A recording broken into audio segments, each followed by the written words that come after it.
So listen, let's move on and talk about something else. About Steve Harvey. And I'm going to get Mark, and then I'll get the others in. So,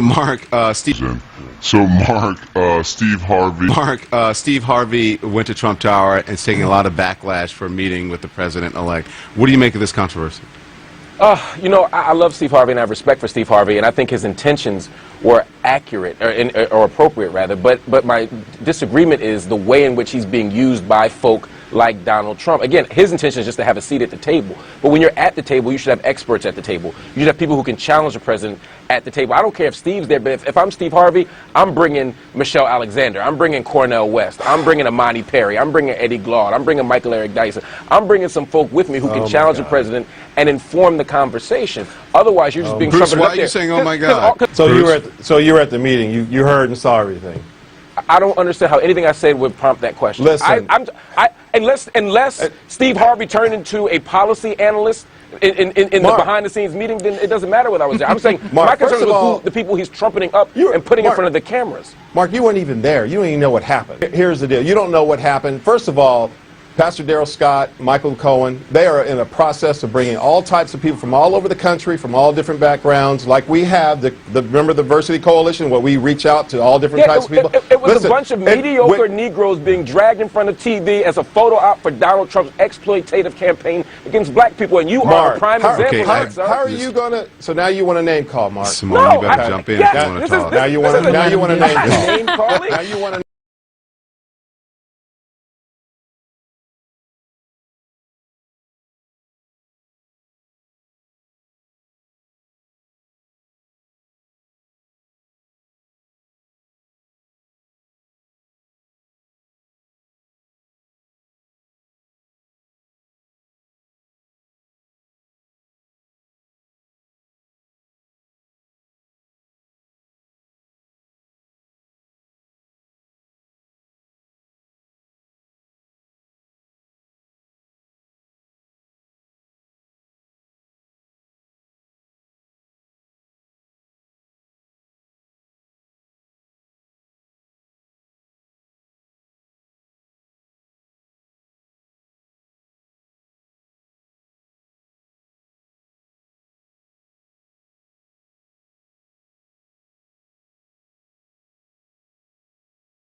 I am DeMarco Morgan, a proud member of Kappa Alpha Psi Fraternity Incorporated.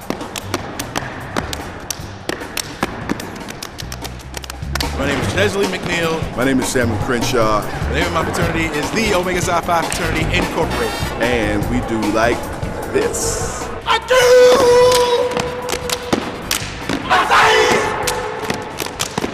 I'm Donna Lowry with Alpha Kappa Alpha Sorority Incorporated. So we decided on that day that we would go no other way. We cried, destination, aka, destination, aka. I am Blaine Alexander. I'm one of the reporters at 11 Alive, and I am also a dynamic diva, a proud member of Delta Sigma Theta Sorority Incorporated.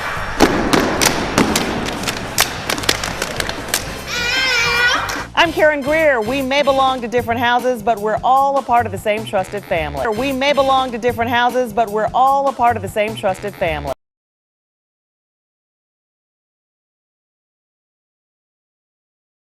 11 Alive.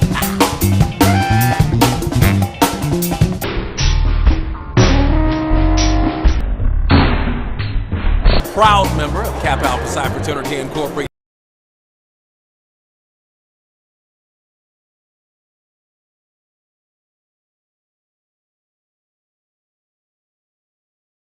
It was a bunch of mediocre Negroes being dragged in front of TV as a photo op for Donald Trump's exploitative campaign against black people, and you are a prime example of that, sir.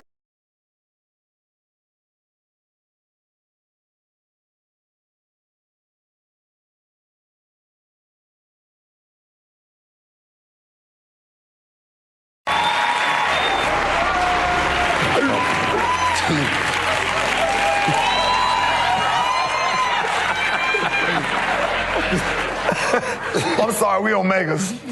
Yeah, I was trying not to do that on the Praise the Lord. I'm sorry, we Omegas. Yeah, I was trying not to do that on the Praise the Lord.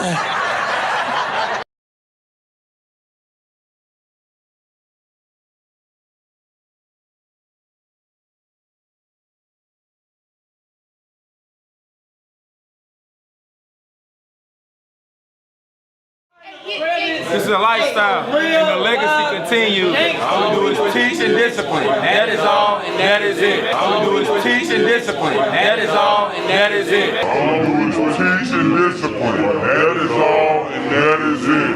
Damn.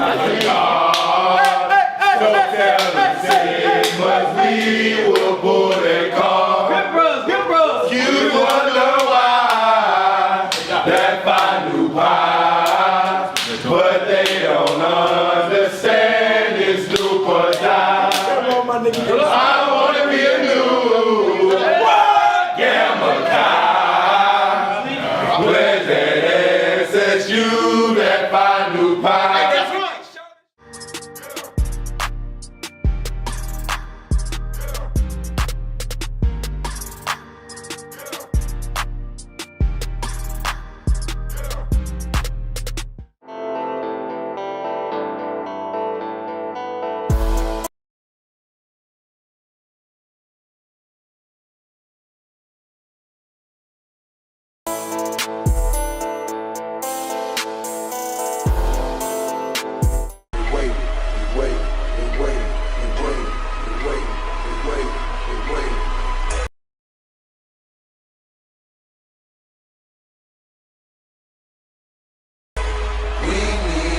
Some motivation, so won't you come motivate me?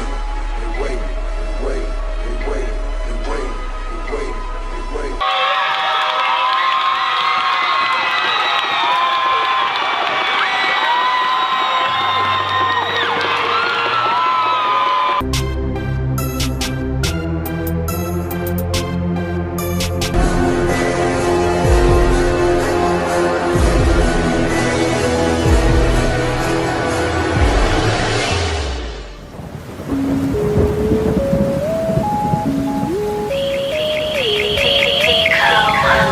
Ocean Park.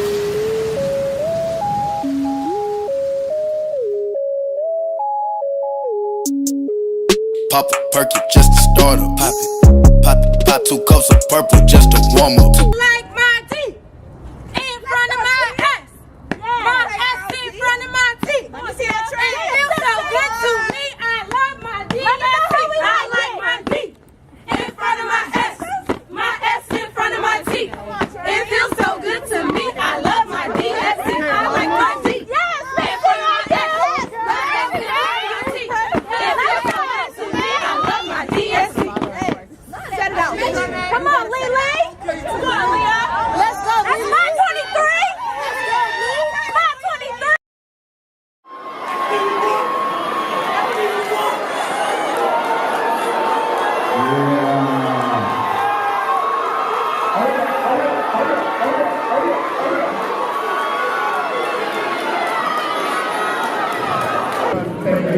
Look at the 80s. Get out of here, bro. Get out of here. Get out of here. We're on white socks.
That is, no.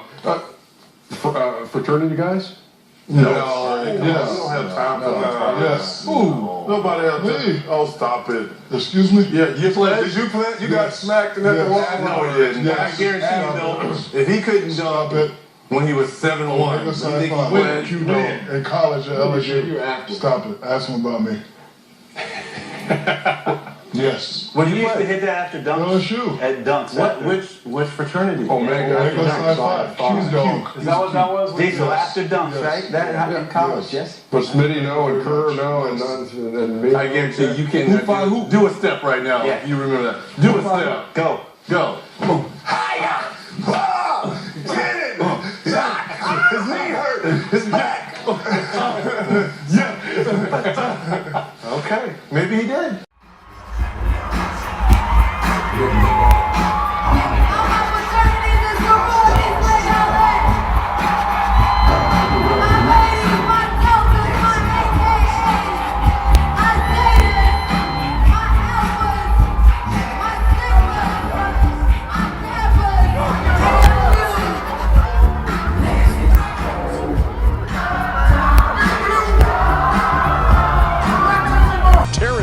Joins us here at Sun Air Canada Center because he's going to be the host of the Dunk King. That looks outstanding, man. How was it? Oh, man, that show was amazing. You know, we had guys from all over the world come to compete, and we found some of the best dunkers. We saw people jump over fire, saw people jump, over ladders. And Shaq actually owes me $5,000 right now for charity, and I just wanted to call you out on that. For doing what? What's your address? I gave you have my address to send me the money. No, I sent it. FedEx. You're not sending money. You better check with FedEx. I sent that money.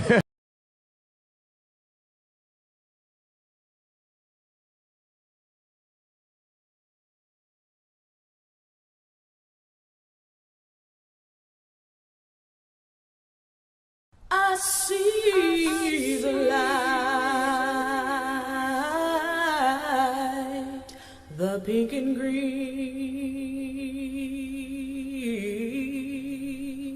Greetings, sorors and friends.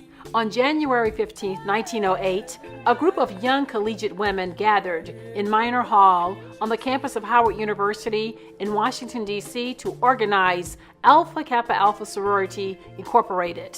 These 16 women, just one generation out of slavery, envisioned the world where every man, woman, and child had equal access to health care, housing, proper nutrition, education, and civil rights. For more than a century, Alpha Kappa Alpha women have been at the forefront of every major social, civic, and humanitarian movement in this nation.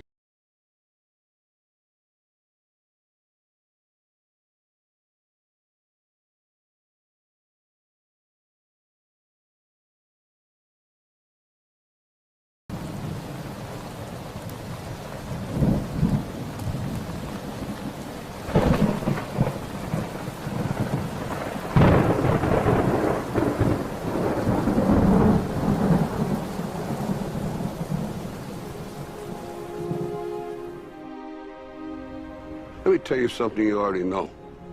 The world ain't all sunshine and rainbows. It's a very mean and nasty place, and I don't care how tough you are, it will beat you to your knees and keep you there permanently if you let it. You, me, or nobody is gonna hit as hard as life. But it ain't about how hard you hit. It's about how hard you can get hit and keep moving forward. How much you can take and keep moving forward. That's how winning is done. Pain is temporary. It may last for a minute, or an hour, or a day, or even a year. But eventually, it will subside, and something else will take its place. 7 young men founded a brotherhood committed to the cause of freedom. Today, over 125,000 members strong, the Brothers of Alpha Phi Alpha continue this fight. W.E.B. Du Bois, Jesse Owens, Duke Ellington, Edward Brooke, Thurgood Marshall, Andrew Young, and Martin Luther King Jr.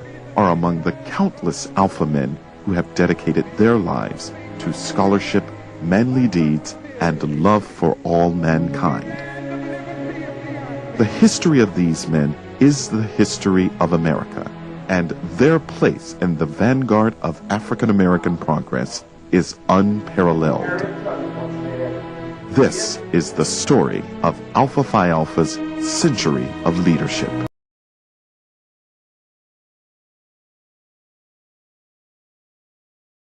When most of us think of fraternities, these images come to mind. But there's much more. They develop leaders, promote brotherhood, academic excellence, and a call to service. This is true of Alpha Phi Alpha Fraternity Incorporated and one man in particular, Dr. Martin Luther King Jr. While we were in the process of organizing our pledge group, we were informed that there was going to be a theology major. So we were intimidated, felt we're not going to be able to have as much fun. It was thanks to Alpha Phi Alpha that I met Martin Luther King. I was General Secretary of Alpha Phi Alpha Fraternity. One of our initiatives was the 50th anniversary of the birth of the fraternity. He wasn't very well known at that moment, but when he finished talking that Sunday afternoon to that packed audience, everybody knew who Dr. King was when we got through. Hi, I'm Hill Harper, and it's been 60 years since global human rights icon Dr. Martin Luther King Jr. answered the call and became part of the pioneering brotherhood of Alpha Phi Alpha Fraternity Incorporated. After over a century of activism and leadership, the fraternity stands tall as our brother is forever immortalized with the Martin Luther King Jr. Memorial. Tonight, in this BET News special, you will hear the untold story of Dr. King's life as an Alpha Phi Alpha brother and how our pioneering brotherhood helped him launch the first battles of the civil rights movement.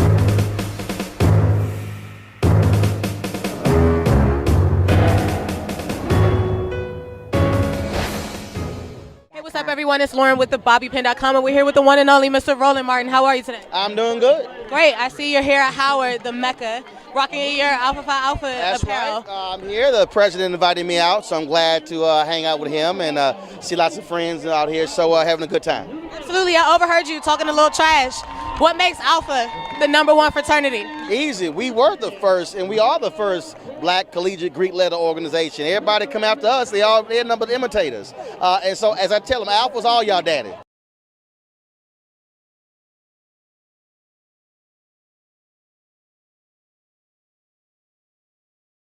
I believe in forgiveness. I believe in trying to work with people. It's going to be hard. It's going to be very difficult. I don't see this president-elect as a legitimate president. You do not consider him a legitimate president. Why is that? I think the Russians participated in helping this man get elected, and they helped destroy the candidacy of Hillary Clinton.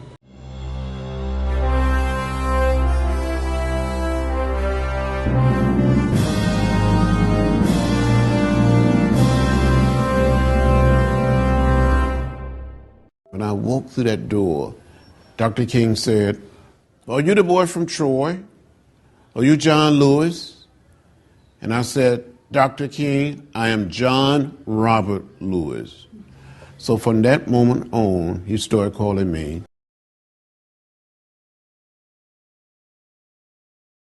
the boy from Troy. One of the most courageous persons of the civil rights movement, Congressman John Lewis has dedicated his life to protecting human rights, securing civil liberties, and building what he calls the beloved community in America. We had to march. Selma was a place where people could not register to vote. People had stood in unmovable lines. There was a tremendous amount of fear. When we got to the top of the bridge, the highest point on the bridge, down below we saw a sea of blue Alabama state troopers. And we continued to walk. I had a concussion at the bridge.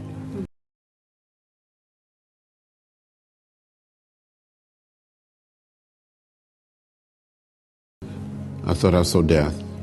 I thought I was going to die. You look at the real giants in our fraternity.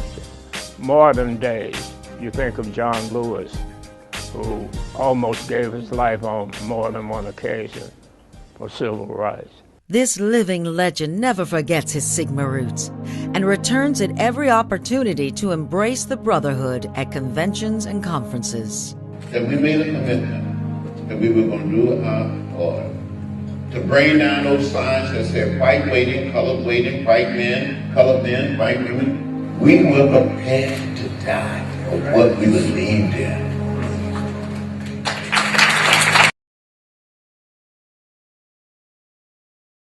Page 38 of the history book.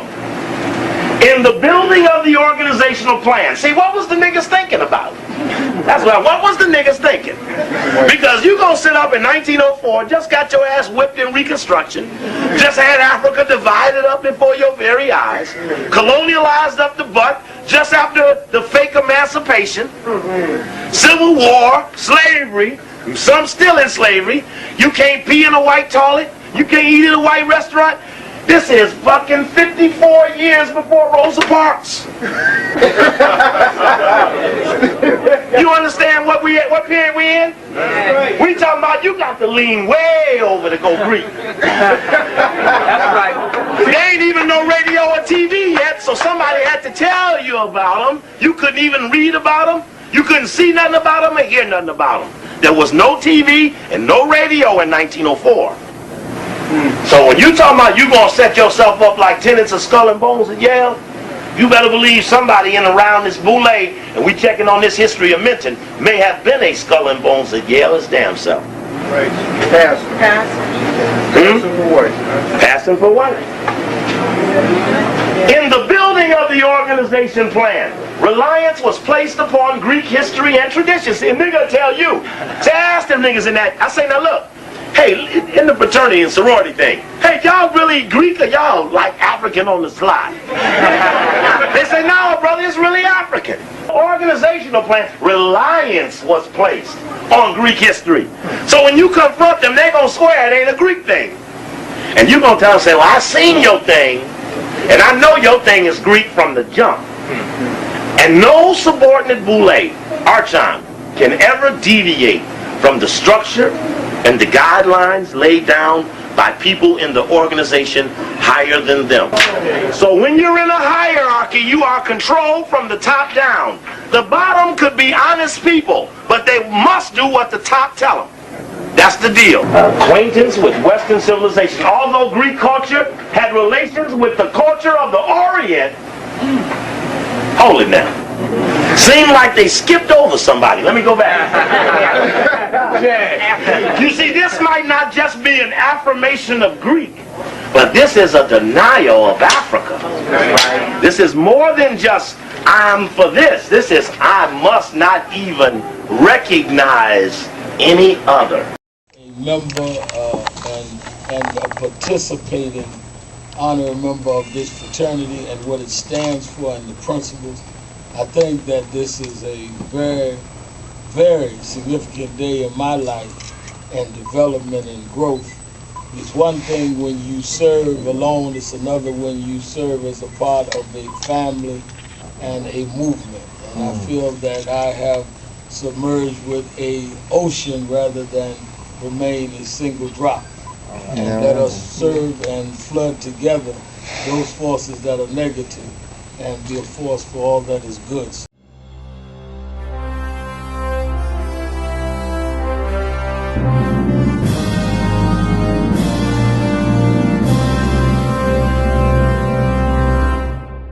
No justice!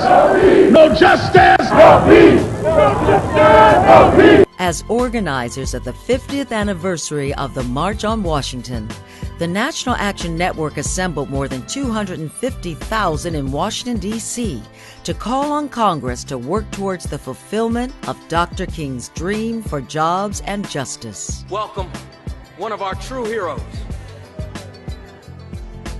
A man who needs no introduction. A man who's going to fire us up. A man who is the president of the National Action Network, Reverend Al Sharpton. Dr. King and those that fought with him, they fought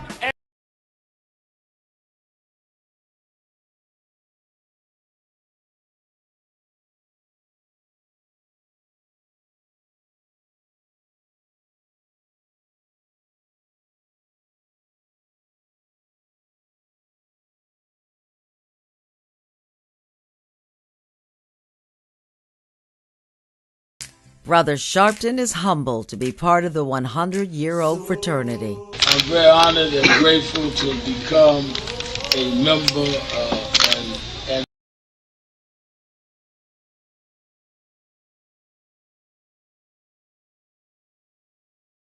a participating honorary member of this fraternity and what it stands for and the principles. I think that this is a very, very significant day in my life. His voice is heard around the world as he makes no apologies for the truth. We've come too far to turn back now. Defiant, uncompromising, compassionate. Phi Beta Sigma Fraternity at its Centennial Gala celebration is proud to present Reverend Al Sharpton, the Founders Day Service Award. All right, 49ers quarterback Colin Kaepernick is staying true to his word on the national anthem. Last night, he again refused to stand for the anthem before a preseason game in San Diego. This time, though, he was not alone. Carter Evans is at Qualcomm Stadium, where the game was played. Carter, good morning. Good morning. This time a fellow player also refused to stand. Now, this was a silent protest, but it was amplified here because San Diego is a big military town. Still, Kaepernick says he is not going to stand up and show pride for a country that he says oppresses people of color. For the ramparts we'd watch. While the national anthem played, Colin Kaepernick knelt on one knee, joined this time by safety Eric Reed. We came up with taking a knee to try to show more respect to the men and women that fight for this country.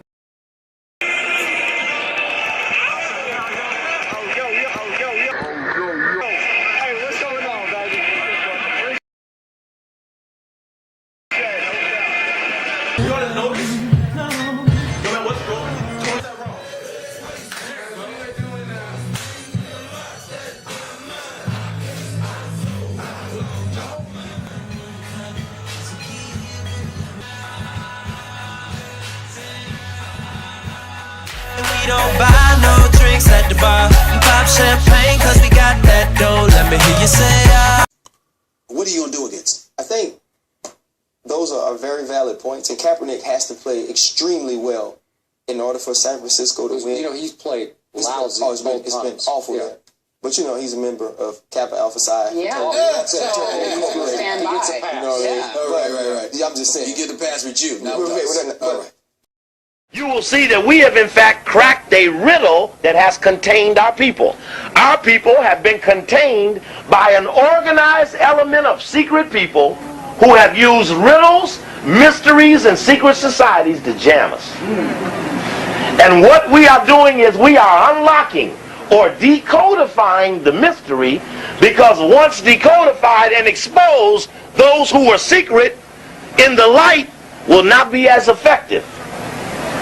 Which must be our goal, since liberation is not theirs. You can't liberate as a Greek. You can't liberate in the name of Greece.